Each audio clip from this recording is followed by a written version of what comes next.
In tonight's show, God giveth and God taketh away. Stay tuned. We'll be right back.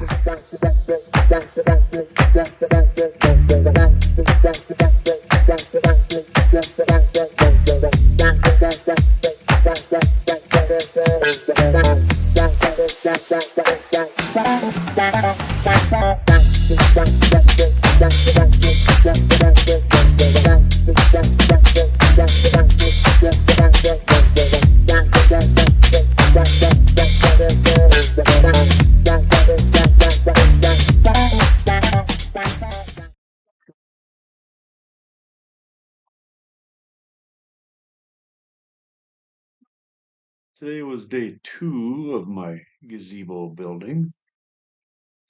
My muscles aren't quite as sore today. Thank the Lord. And I'm still dressed in my work clothes. Anyway, let's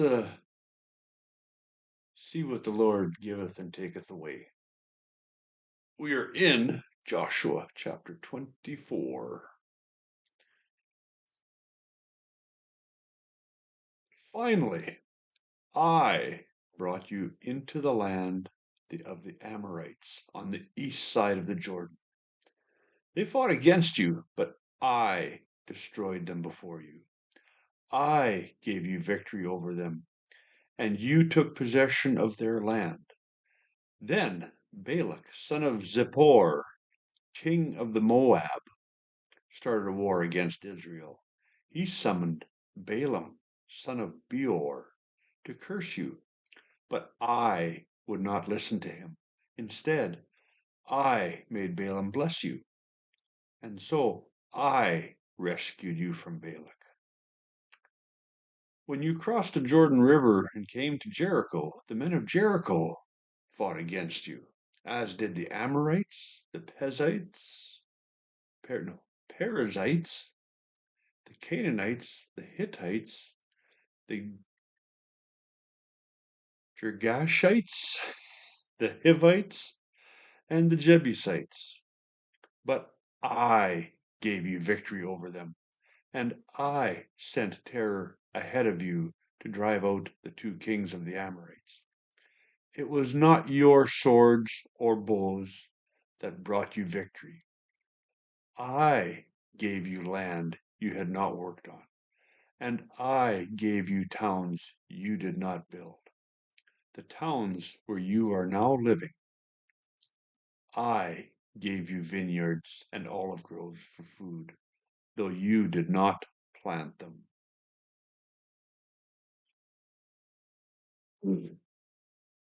10 times the writer of Joshua says I, and that I is the great I am. So he can take things away from people that are more unrighteous than you and me and give them to us. Notice I said the word unrighteous for you, for, for both sides, because we're both. There's unrighteous and there's more unrighteous. I feel I fit into the category of just out unrighteous.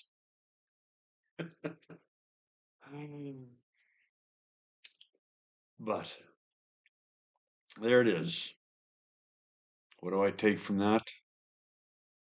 Yeah, God can take things away from some people and give them to other people. So I like to think I'm the other people. But how does that come about? One more verse we read. So fear the Lord and serve him wholeheartedly.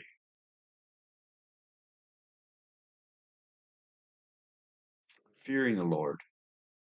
Important. It's mentioned a number of times so far that we've been reading.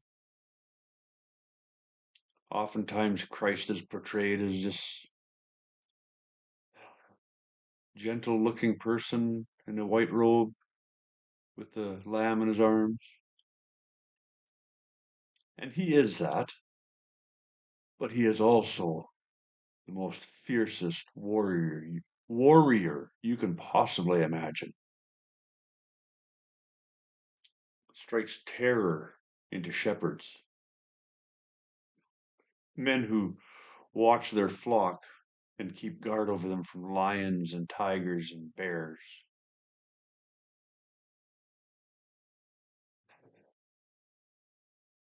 And serve him wholeheartedly. And remember, serve is a verb. That's an action word. You have to do something. And the wholeheartedly part, I won't put myself in that category. I won't I won't lie to you. But I'm striving for it wholeheartedly. And I think God recognizes that when he sees it and blesses what he can do for you. But here's the kicker. If you look further down in Joshua 24, Joshua says, "But if you abandon the Lord and serve other gods, he will turn against you and destroy you, even though he has been so good to you."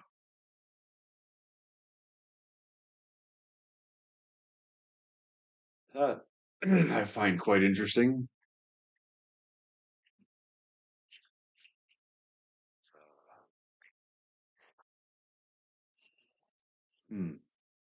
Backsliding, as we so often see the Israelites have done throughout the scripture here. Oh, I'm just taking one of my cloves.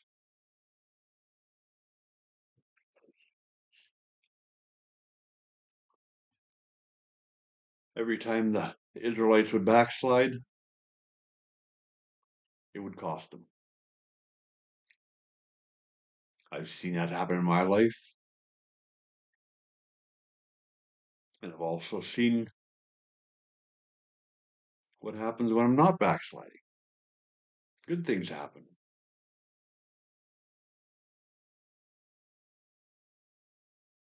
So again, serve the Lord wholeheartedly.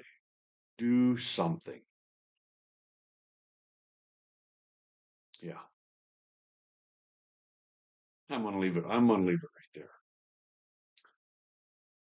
Y'all have a good night. The word of this week, last time I guess I'll be mentioning because it is Friday, is ubiquitous.